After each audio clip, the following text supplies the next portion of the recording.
friends if they live over in Eastern Washington. Yeah. Cold.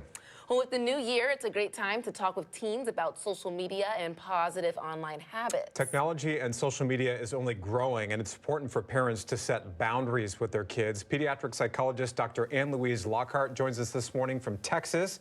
Dr. Lockhart, good morning to you. Good morning, Tyra. Good morning, Steve. So before we head into the tips here, why is it so important for parents to help set up positive online habits with their kids? Well, because teens are growing and learning every day, right? And they're learning habits and building skills. And in order to do that, we have to build certain skills, like, for example, time management and impulse control and emotional regulation, all of these things that teens should be learning and growing in, but it takes a lot of repetition. And just like we want them to do it in their everyday life, they also need to do it in their online life as well. It's just as important. Doctor, can you talk about the tools that are out there to help parents and teens manage their time online? And we know that Facebook's parent company Meta just launched some new tools as well. Can you talk about those? Yes, absolutely. So Meta has over 30 tools for parents that helps with age-appropriate decisions for their teenager. And I always encourage parents to do this collaboratively. So there's supervision tools where parents can set up when their teen can get on and off the app, how much time they're spending. One that I really like and that I hear a lot as a therapist to teens is they get derailed by notifications. They get the notification and now they stop the homework. They get the notification and they stop doing their chores. And the quiet mode on Instagram helps them to set up basically being in quiet mode, and that they can not get notifications. If they get a DM, the person sending it will get a notification that this person is in quiet mode, so they can stay focused longer.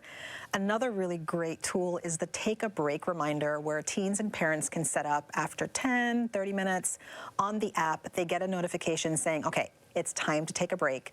And interestingly, over 44% of people who get that notification actually do take a break and can reset. So those are a couple of the tools that I really like and that work really well for teens and their parents. Gosh, I have to use those as an adult too, right? Let's talk about safety a little bit here too. What features can parents use to ensure that their teen is being safe on social media? So one of the things that I think is really good is you want to help your teenager understand that how much time they're spending. So the time spent dashboard that lots of adults and parents use is really helpful. And the time spent will help them know, okay, this is why you haven't accomplished anything, because look how much time you've been spending. And having a collaborative discussion and being curious with your teenager, saying, okay, how can we better help you to stay focused? How can we help you better manage your time? So that's a really great one.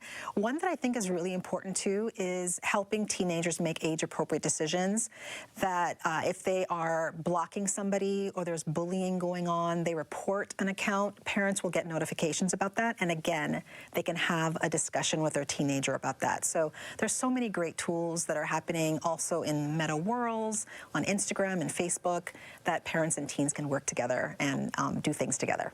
Lots of good safety resources and tools, Dr. Lockhart. I have another question for you. It kind of expands on what you were just saying. We know social media has a lot of positive effects on teens and young people, but also social media can spawn some negative effects as well. What tips do you have for parents when it comes to talking to their teens about maybe what they're feeling, how social media makes them feel when it comes to the impacts on their mental health? Oh, that's such a great question, Tyra. I think that, like you said, there are so many positives about social media where teenagers are able to interact with their friends, learn a new skill set, contribute to their community. But again, that's why these apps or these tools are so important to help them better manage their time. So I think that's where parents talking to their teen about, okay, I see this is how much time you're spending. It looks like you're spending a lot of time on this particular account. You start to feel really sad, or you start to compare yourself, or you start to feel kind of over-engage in one particular area and not engage in another. And just be curious about those discussions. Talk with your teenager about it. And when you can come from a place of curiosity, you can really find out, okay, why is it that my teen is spending so much time on this? Or why is it impacting them the way that it is?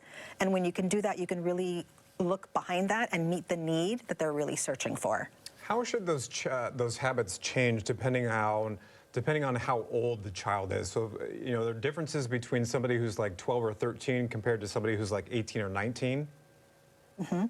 Yes, I think a lot of that comes with practice and rehearsal. I tell parents a lot of times, they're like, okay, at what point are they going to get it? And I'm like, that's a great question. I have no idea. It takes repetition. It takes a lot of practice. And a lot of what happens is that you're doing it over and over again. So hopefully by the time they're 16, compared to 13, they've had many years of practice and they're able to get that repetition. They're having a parent that's coming alongside of them, supporting them, so that by the time they're 16, they're making better choices and they're able to control their impulses more. They're able to set better time frames and boundaries with the parent and initiating that action. Such good tips. I know. This is super insightful. Thank you so much, Dr. Lockhart. We appreciate you joining us. Yes, thank you. Have a good rest of your day. Yeah, it's so important to start that process early, too. And I think it kind of goes back to our conversation last hour about the family dynamics and that communication is so key with all of this. You know, have that open line of communication with your child if you do have a child. And when it talks about social